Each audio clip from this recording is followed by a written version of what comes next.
ఓం శ్రీ సాయినాథాయ నమః. సాయిబాబా జీవిత చరిత్రము 9వ అధ్యాయము. బాబా వద్ద సెలవు పుచ్చుకొనున్నప్పుడు వారి ఆజ్ఞానుసారము వనరించవలెను. వారి ఆజ్ఞకు వ్యతిరేకముగా నడిచిన ఫలితములు, కొన్ని ఉదాహరణములు, భిక్ష, దాని ఆవశ్యకత, భక్తుని అనుభవములు, షిరిడి యాత్ర యొక్క లక్షణములు. బాబా ఆజ్ఞ లేనిదే ఎవరునూ షిరిడి విడువలేకుండిరి. బాబా ఆజ్ఞకు వ్యతిరేకముగా పోయినచో ననుకొనని కష్టములు వచ్చుచుండెడివి. బాబా ఆజ్ఞను పొందుటకు వారి వద్దకు భక్తులు పోయినప్పుడు వారు కొన్ని సలహాలు ఇచ్చుచుండెడివారు. ఈ సలహా ప్రకారము నడిచి తీరవలెను. వ్యతిరేకముగా పోయినచో ప్రమాదములేవో తప్పక వచ్చుచుండెడివి. ఈ దిగువ ఎట్టి ఉదాహరణములు కొన్ని ఇవ్వబడినవి. తాత్యాకోటే పాటిల్. ఒకనాడు టాంగాలో తాత్యా కోపర్గాం సంతకు వెళ్ళుచుండెను. తొందరగా మసీదుకు వచ్చి బాబాకు నమస్కరించి కోపర్గాం సంతకు పోవుచుంటినని చెప్పెను. బాబా ఇట్లు బదులు ఇచ్చెను. తొందర పడవద్దు, కొంచెం ఆగుము. సంత సంగతి అటుండనిమ్ము. పల్లె విడిచి బయటకు పోవలదు. పోవుటకు వాని ఆతృతను చూచి మాధవరావు దేశపాండేనైనా వెంట తీసుకొని పొమ్మని బాబా ఆజ్ఞాపించాను. దీనిని లెక్క చేయక తాత్య వెంటనే టాంగాను వదిలెను. 2 గుర్రములలో ఒకటి క్రొత్తది, మిక్కిలి చురుకుగా నుండెను. అది 300 రూపాయల విలువ చేయును. సావుల్ బావి దాటిన వెంటనే అతి త్వరగా పరిగెత్తెను. కొంత దూరము పోయిన పిమ్మట కాలు బెణికి అది కూలబడెను. తాత్యాకు పెద్ద దెబ్బ తగులలేదు, కాని బాబా ఆజ్ఞను జ్ఞప్తికి తెచ్చుకొనెను. ఇంకొకప్పుడు కోల్హారు గ్రామమునకు పోవున్నప్పుడు బాబా ఆజ్ఞను వ్యతిరేకించి టాంగాలో పోయి ప్రమాదము పొందెను. ఐరోపా దేశపు దొర. బొంబాయి నుండి ఐరోపా దేశపు దొర ఒకడు షిరిడి వచ్చెను. నానా సాహెబ్ చందోర్కర్ వద్ద నుంచి తనను గూర్చి బాబా వద్దకు ఒక లేఖను తీసుకొని ఏదో ఉద్దేశముతో షిరిడి వచ్చెను. వారికి ఒక గుడారములో సౌఖ్యముగా బస ఏర్పరిచిరి.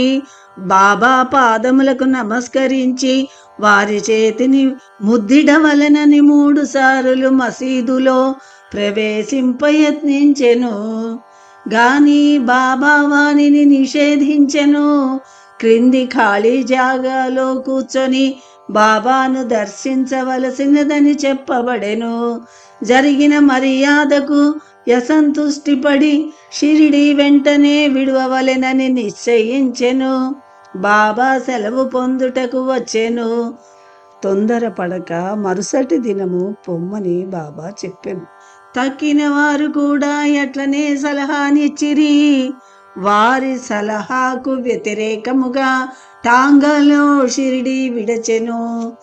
ప్రప్రథమమున గుర్రములు బాగుగానే పరిగెత్తినవి.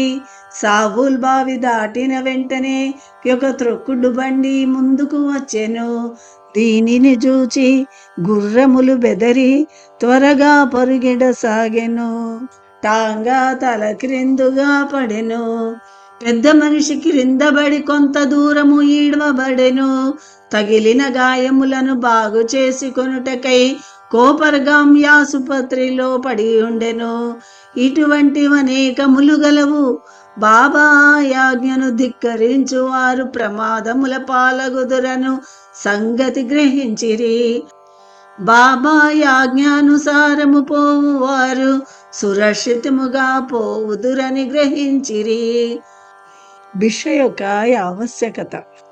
బాబాయే భగవంతుడైనచో వారు భిక్షాటనముచే జీవితమంతయు గడుపనేలా యను సందేహము చాలా మందికి కలుగవచ్చును. ఈ ప్రశ్నకు క్రింది జవాబునివ్వవచ్చును. భిక్షాటనము చేసి జీవించుటకెవరికి హక్కు కలదు? పంచశూనములు వానిని పోగొట్టుకొను మార్గమేది ఎను రెండింటిని పరీక్షించినచో ప్రశ్నకు తగిన సమాధానము వచ్చును. సంతానము, ధనము, కీర్తి సంపాదించుటయందాపేక్ష వదులుకొని సన్యసించువారు భిక్షాటనముచే జీవింపవచ్చునని మన శాస్త్రములు ఘోషించుచున్నవి. వారు వంట ప్రయత్నములు చేసుకొని ఇంటి వద్ద వంట పెట్టుకొనలేరు. వారికి భోజనము పెట్టు బాధ్యత గృహస్థులపైన ఆధారపడి ఉన్నది. సాయిబాబా గృహస్థుడు కాడు, వానప్రస్థుడు కూడా కాడు. వారస్ఖలిత బ్రహ్మచారులు. బాల్యము నుంచి బ్రహ్మచర్యమునే అవలంబించుచుండిరి. ఈ జగత్తు వారి గృహమని వారి నమ్మకము. ఈ జగత్తునకు వారు కారణభూతులు. వారిపై జగత్తు ఆధారపడి ఉన్నది. వారు పరబ్రహ్మ స్వరూపులు కాబట్టి వారికి భిక్షాటనము చేయుటకు పూర్తి హక్కు గలదు. పంచశూన్యములు వానిని తప్పించుకొను మార్గమును ఆలోచింతము. భోజన పదార్థములు తయారు చేయుటకు గృహస్థులు 5 పనులు తప్పక చేయవలెను. అవి ఏవనా? 1 రుబ్బుట, 2 విసరుట, 3 పాత్రలు తోముట, 4 ఇల్లు తుడుచుట, 5 పొయ్యి అంటించుట. ఈ 5 పనులు చేయునప్పుడనేక క్రిమికీటకాదులు మరణించుట తప్పదు. గృహస్థులు ఈ పాపం అనుభవించవలెను. ఈ పాపమును పోగొట్టుకొనుటకు మన శాస్త్రములు 6 మార్గములు ప్రబోధించుచున్నవి. అవి ఏవనా? 1 బ్రహ్మయజ్ఞము, 2 వేదాధ్యయనము, 3 పితృయజ్ఞము, 4 దేవయజ్ఞము, 5 భూతయజ్ఞము, 6 అతిథి యజ్ఞము. శాస్త్రములలో పేర్కొనబడిన త్యాగములను నిర్వర్తించినచో వారి మనస్సులు పాపరహితములగును. మోక్ష సాధనమునకు ఆత్మ సాక్షాత్కారమునకిది తోడ్పడును. బాబా ఇంటింటికి వెళ్ళి భిక్ష అడుగుటచే ఇంటిలోని వారిని వారు చేయవలసిన కర్మను బాబా వారికి జ్ఞప్తికి తెచ్చుచుండెను. ఇంటి గుమ్మము వద్దనే ఇంత గొప్ప సంగతి బాబాచే బోధింపబడిన షిరిడి ప్రజలెంతటి ధన్యులు. భక్తుల అనుభవములు. ఇంకొక సంతోషదాయకమగు సంగతి శ్రీకృష్ణుడు భగవద్గీత యందు ఇట్లు నుడివెను. శ్రద్ధాభక్తులతో నెవరైతే ఫలము గాని, పత్రము గాని, పుష్పము గాని లేదా నీరు గాని అర్పించినచో దానిని నేను గ్రహించెదను. తన భక్తుడేదైనా సమర్పించవలెననుకొని మరచినచో వానికి బాబా జ్ఞాపకము తెచ్చి అర్పితమును గ్రహించి ఆశీర్వదించువారు. అట్టివి కొన్ని క్రింద చెప్పబడినవి. తర్కడ్ కుటుంబము. తండ్రి, కొడుకు. రామచంద్ర ఆత్మారాం ఉరఫ్ బాబా సాహెబ్ తర్కడ్ ఒకనొకప్పుడు ప్రార్థనా సమాజస్థుడు. కానీ వారు బాబా ప్రియ భక్తులు. వాని భార్యాపుత్రులు కూడా బాబాను మిగుల ప్రేమించుచుండిరి. తల్లితో కూడా కొడుకు వేసవి కాలమందు షిరిడి పోయి అచ్చట కాలము గడపవలసినదని నిర్ణయించిరి. కానీ కొడుకు ఇష్టపడలేదు. కారణమేమన తన తండ్రి ప్రార్థన సమాజమునకు చెందిన వాడగుటచే బాబా యొక్క పూజ సరిగా చేయకపోవచ్చునని సంశయించెను. కానీ తండ్రి పూజను చేసదనని వాగ్దానము చేయుటచే బయలుదేరెను. అందుచే శుక్రవారము రాత్రి తల్లి కొడుకు బయలుదేరి షిరిడి వచ్చిరి. ఆ మరుసటి దినము శనివారము నాడు తండ్రియగు త్వరగా లేచి స్నానము చేసి పూజను ప్రారంభించుటకు పూర్వము బాబా పటమునకు సాష్టాంగముగా నమస్కారము చేసి తన కొడుకు చేయుచుండునట్లు పూజను నెరవేర్చెదనని ప్రార్థించెను. ఆనాటి పూజను సమాప్తి చేసి నైవేద్యము నిమిత్తము కలకండను అర్పించెను. ఇది భోజన సమయమందు పంచిపెట్టబడెను. ఆనాటి సాయంత్రము మరుసటి దినము ఆదివారము పూజ ఎంతయు సవ్యముగా జరిగెను. దానికి మరుసటి దినము సోమవారము కూడా చక్కగా గడచెను. ఆత్మారాముడు ఎప్పుడిట్లు పూజ చేసి ఉండలేదు. కానీ పూజ ఎంతయు కొడుకునకు వాగ్దానము చేసినట్లు సరిగా జరుగుతున్నందుకు సంతసించెను. మంగళవారము నాడు పూజనెప్పటి వలె సలిపి కచేరీకి పోయెను. మధ్యాహ్నం భోజనమునకు వచ్చినప్పుడు తినుటకు ప్రసాదము లేకుండెను. నౌకరును అడుగగా ఆనాడు ప్రసాదం అర్పించుట మరచుటచే లేదని బదులు చెప్పెను. ఈ సంగతి వినగానే ఆత్మారాం భోజనమునకు కూర్చున్నవాడు లేచి బాబా పటమునకు సాష్టాంగ నమస్కారము చేసి బాబాను క్షమాపణ కోరెను. బాబా తనకు యా విషయమును జ్ఞప్తికి తేనందుకు నిందించెను. ఈ సంగతులన్నింటినీ షిరిడీలోనున్న తన కొడుకునకు వ్రాసి బాబా యొక్క క్షమాపణ వేడుమనెను. ఇది బాంద్రాలో మంగళవారము 12 గంటలకు జరిగెను.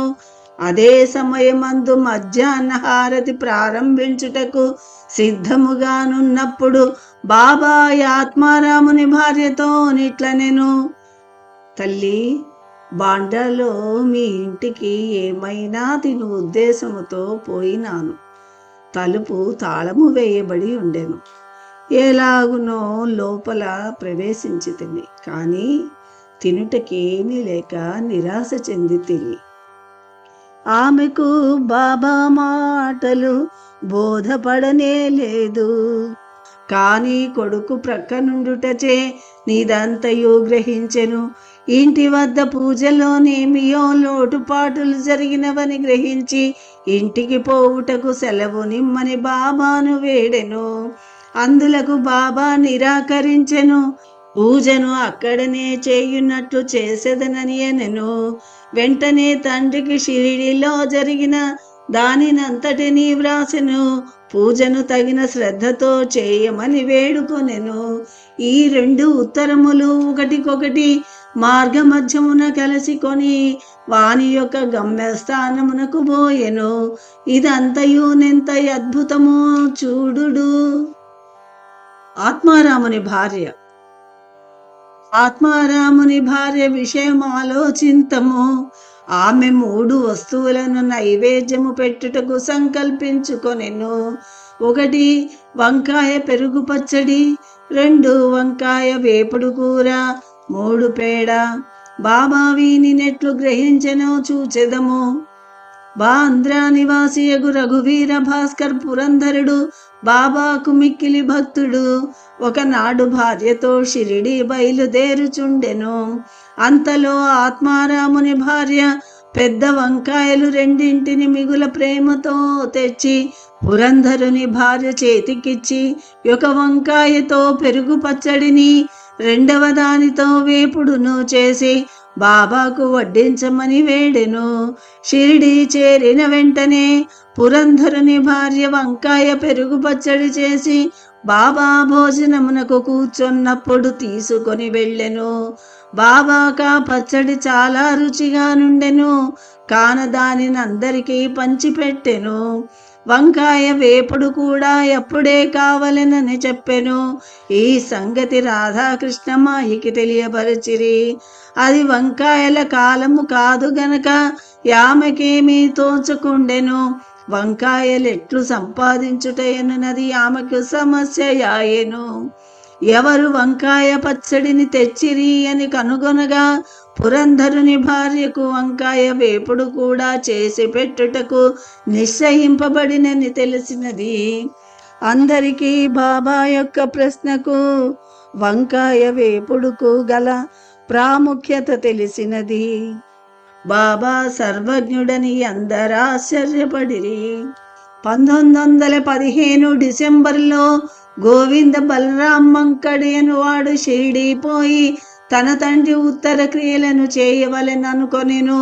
ప్రయాణమునకు పూర్వము ఆత్మారాముని వద్దకు వచ్చెను. అతని భార్య బాబా కొరకు ఏమైనా పంపవలెననుకొనెను. ఇల్లంతయు వెదికెను, కానీ ఒక్క పేడ తప్ప ఏమీ కనిపించలేదు.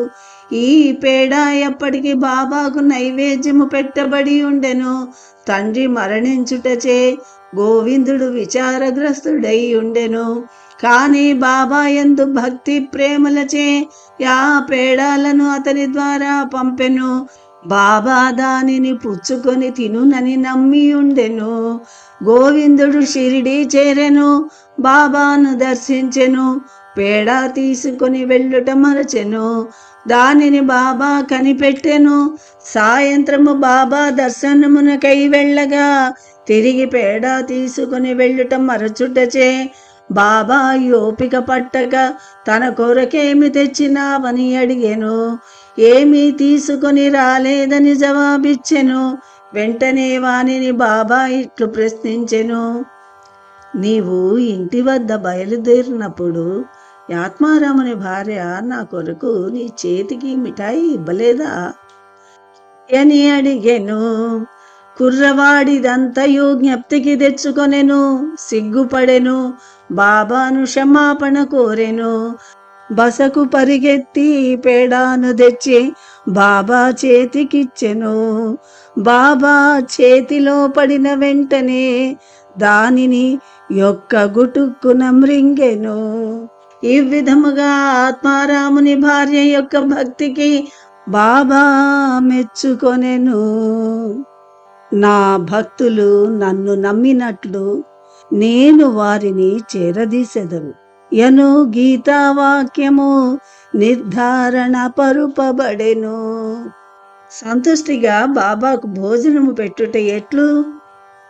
ఒకనాడు ఆత్మారాముని భార్య షిరిడీలోనొక ఇంటి అందు దిగెను. మధ్యాహ్నమందు భోజనము తయారయ్యెను. అందరికీ వడ్డించిరి. ఆకలితోనున్న కుక్క ఒకటి వచ్చి మురుగుటకు ప్రారంభించెను. వెంటనే తర్కడ్ భార్య లేచి ఒక రొట్టె ముక్కను విసరెను. ఎంతో ప్రేమతో ఆ ముక్కను కుక్క తినెను. ఆనాడు సాయంకాలము యామ మసీదునకు పోగా బాబా ఇట్లనెను, తల్లి, నాకు కడుపు నిండా గొంతు వరకు భోజనము పెట్టినావు. నా జీవశక్తులు సంతుష్టి చెందినవి. ఎల్లప్పుడూ ఇట్లనే చేయుము. ఇది నీకు సద్గతి కలుగజేయును. ఈ మసీదులో కూర్చొని నేనెన్నడ అసత్యమాడువాడను కాను. నా యందు ఇట్లు కరుణించుచుండుము. మొదట ఆకలితోనున్న జీవికి భోజనము పెట్టిన పిమ్మట నీవు భుజింపుము. దీనిని జాగ్రత్తగా జ్ఞప్తియందు ఉంచుకొను. ఇదంతయు ఆమెకు బోధపడనే లేదు. కావున ఆమె ఇట్లు జవాబిచ్చెను, బాబా, నేను నీకెట్లు భోజనము పెట్టగలను? నా భోజనము కొరకితరులపై ఆధారపడి ఉన్నాను. నేను వారికి డబ్బిచ్చి భోజనము చేయుచున్నాను. అందులకు బాబా ఇట్లు జవాబిచ్చెను, నీవిచ్చిన ప్రేమపూర్వకమైన ఆ రొట్టె ముక్కను తిని ఇప్పటికీ తేనుపులు తీయుచున్నాను. నీ భోజనమునకు పూర్వమే కుక్కను నీవు జూచి రొట్టె పెట్టితివో, నదియు నేను ఒక్కటియే. అట్లనే పిల్లులు, పందులు, ఈగలు, యావులు మొదలుగా గలవన్నీయు నా అంశములే. నేనే వారి ఆకారములో తిరుగుచున్నాను. ఎవరైతే జీవకోటిలో నన్ను చూడగలుగుదురో వారే నా ప్రియభక్తులు. కాబట్టి నేనొకటి, తక్కిన జీవరాశి ఇంకొకటి అను ద్వంద్వమును భేదమును విడిచి నన్ను సేవింపుము. ఈ అమృతతుల్యముగు మాటలు విని ఆమె మనస్సు కరిగెను. ఆమె నేత్రములు కన్నీటితో నిండెను. గొంతుగా ఆర్చుకొని పోయెను. ఆమె ఆనందమునకు అంతు లేకుండెను. నీతి. భగవంతుని జీవులన్నిటి అందు గనుము ఎనున్నది ఈ అధ్యాయములో నేర్చుకొనవలసిన నీతి. ఉపనిషత్తులు, గీత, భాగవతము మొదలగునవి అన్నీయూ భగవంతుని ప్రతి జీవి అందు చూడమని ప్రబోధించుచున్నవి. ఈ అధ్యాయము చివరను చెప్పిన ఉదాహరణమును ఇంకా చెప్పనలవి కాని అనేక విషయముల వలనను సాయిబాబా ఉపనిషత్తులలోని సంగతులను ఎట్లుపయోగింపవలెనో అనుభవపూర్వకముగా నిర్ధారణ చేసి ఉన్నారు. ఈ విధముగా సాయిబాబా ఉపనిషత్తు సంగతులను బోధించు చక్కని బోధకుడుగానున్నారు. ఓం నమో శ్రీ సాయినాథాయ. ఓం శాంతి శాంతి శాంతి. 9వ అధ్యాయము సంపూర్ణం.